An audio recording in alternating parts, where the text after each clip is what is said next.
Dear listeners, this is the third part of this story. If you haven't seen the past part, we recommend you watch them first.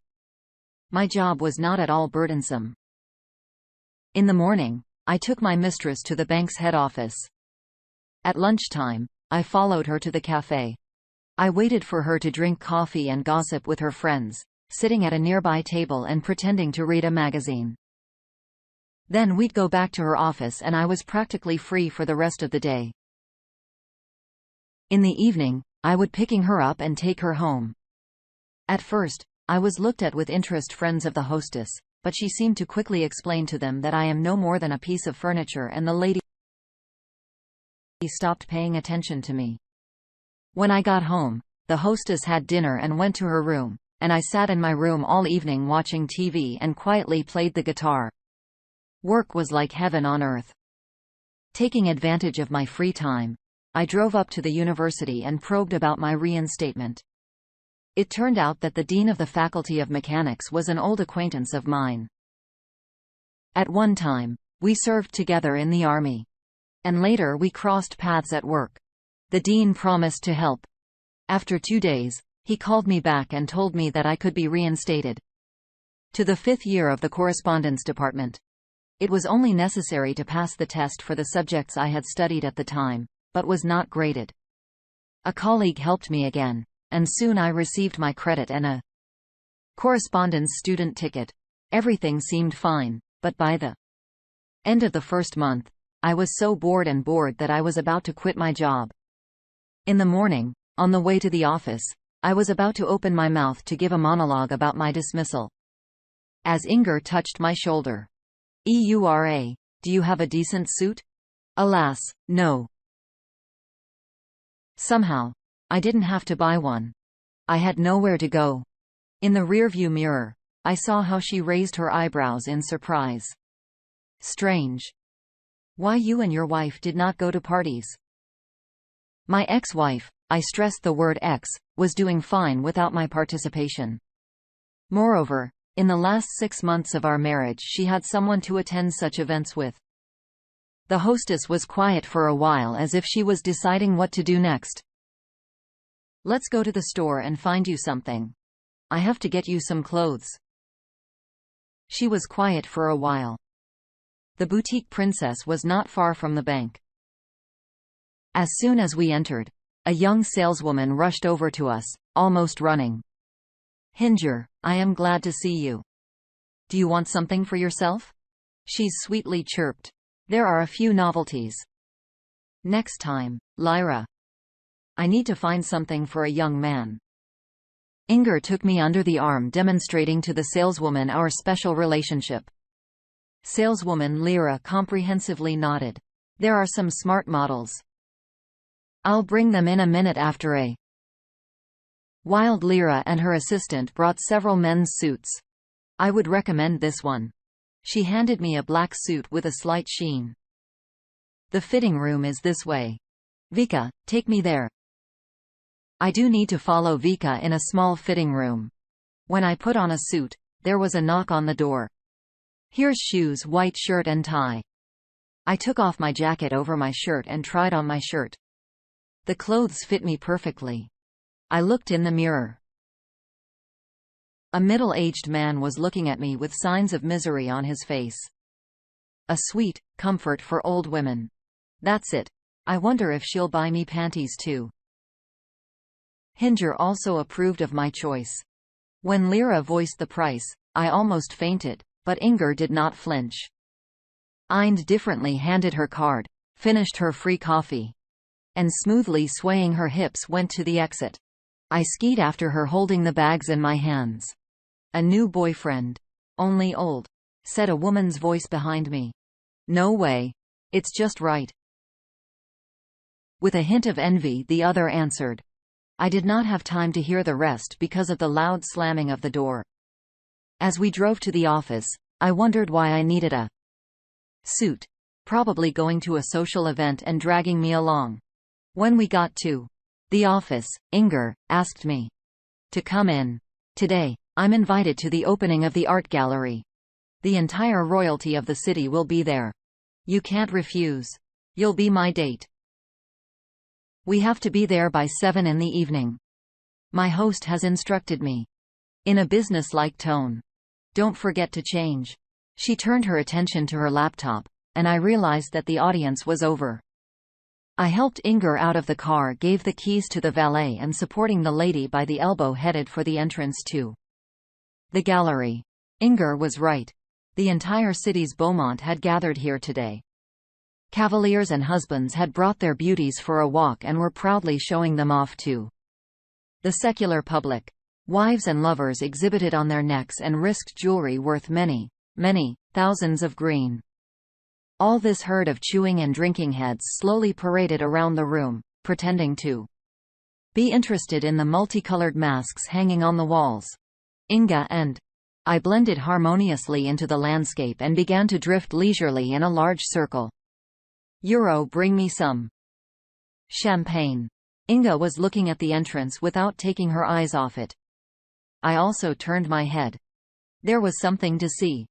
A colorful couple was entering the hall, and the woman was so-so to at, but her companion, a tall middle-aged man dressed in a fancy cream suit, almost my age.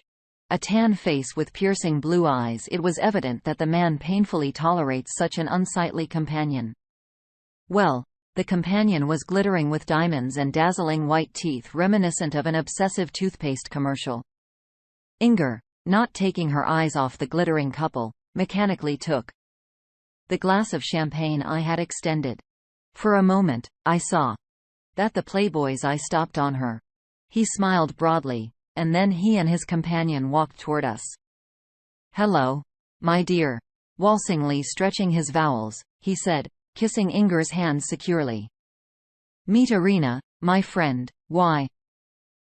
Toothed friend smiled and slightly inclined her head. "Introduce me to." Her interlocutor, Inga, did not think it necessary. Yes. I was not particularly worried about this. I was interested in other characters. In the whirlpool of people, I saw Michelle on the arm with Mr. Ski. They were talking about something, stopping from time to time in front of paintings hanging on the walls. But it was immediately apparent that only Michelle was in this mess. Mr. Shamsky did not care about anything. Judges by his gloomy and bored face, he wanted to get away as quickly as possible. Yes. Michelle has no luck with interlocutors. She was still talking emotionally to her husband when she saw me. She even stopped talking. Her companion did not notice anything and silently stared somewhere in the wall. Michelle instantly saw Inger. Her eyes narrowed as she looked at her supposed rival. I even thought she was going to kill the unsuspecting Inger with her gaze. I was curious for a moment. If they were brought together one-on-one, who would win? I pretended not to notice my ex's eloquent gaze and stared indifferently at the opposite wall when Michelle's voice sounded just under my ear. "Hi, honey. Long time no see. What a wonderful dress, it so highlights your figure." "Hi, honey. Good to see you." Inger was not inferior to Michelle in her Pharisaism. The ladies kissed, barely touching each other's cheeks. "And you're here," indifferently muttered the former. "Can you imagine?" I almost never managed to get him to go to any of these events. Michelle nodded at me. "Even under the threat of death?" She laughed pretentiously. "Honey, you just didn't know how to use it." Inga's answer sounded more than ambiguous. "Well, I won't interrupt." Michelle picked up her treasure under her arm and dragged it toward the buffet.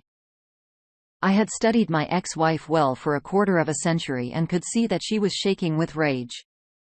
Inga continued her macho conversation. It was obvious to all that she was reproaching him about something. Her face was flushed with anger and at one point, she slapped him in the face. We were standing behind a pillar, so number one in the audience noticed. The playboy's face twisted in anger. He had already raised his hand to slap Inger back, but I managed to intercept him. "Calm down and leave." I gritted my teeth in a threatening tone. The man tried to pull his arm out of my grasp, but he wasn't very good at it. I took a step forward and closed my grip on Inger.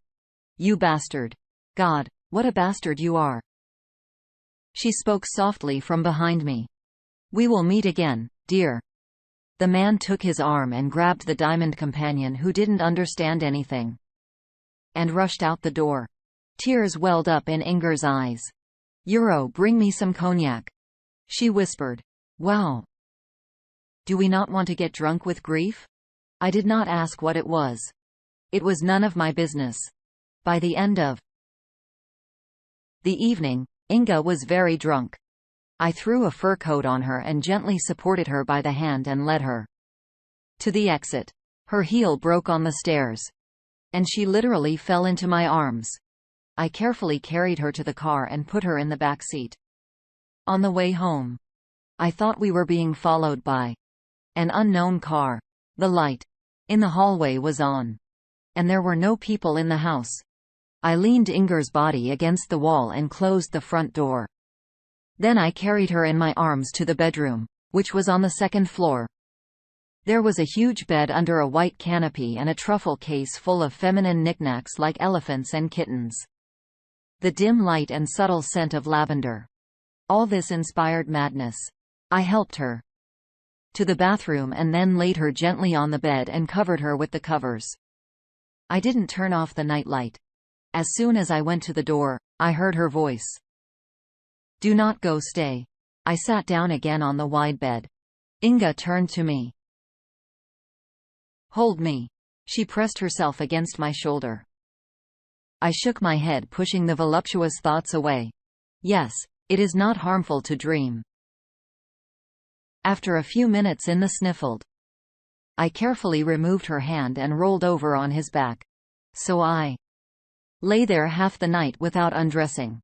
When I was sure that my mistress was sound asleep, I carefully put out the nightlight and quietly left the bedroom. I didn't need any more adventures on my ass. In my room, I turned on the kettle and made coffee. Then I took my guitar and quietly played slow blues. It was Saturday morning. I went down to the kitchen and cook Aunt Mosier treated me to pancakes with honey. I was already eating the second portion when Valia, the maid, called me to the hostess. Inga was sick, swollen red eyes, hands hidden under a down scarf. Did you put me to bed? She asked, avoiding to look me in the eyes. Yes, I said, and giving my face a silly expression, I blinked faithfully as many times as I could. And undressed. Yes. But don't worry. I didn't steal anything. All the clothes are there. Inga choked on her tea. It was obvious that she was afraid to ask the next question. I decided to come to her rescue. You went to bed and chased me away. That is all. And nothing more. Nothing. What was supposed to happen? You fell asleep right away, and I left. I couldn't tell by the look in her eyes what was more, relief, or disappointment. I want to go to the hunting lodge today. It is 150 kilometers from the city, near Berezynska Forest. I'm ready. Only on the way we'll refuel. I left the canteen and went to get the car ready. As we were leaving, I saw the maid talking to someone on the phone. We drove up to the one-story pine log house when it got dark. The dust, the dampness, the smell of untreated pine boards used to upholster the walls, all of it hit my nose as I opened the heavy front door. I tried to turn on the lights, but the switch didn't work. I had to turn on the breaker in the basement first. Breathing on the back of my neck, Inga muttered, I come here quite rarely. And when I leave, I always turn off the electricity. I'm afraid of a short circuit. I noticed that it was much cooler in the house than outside.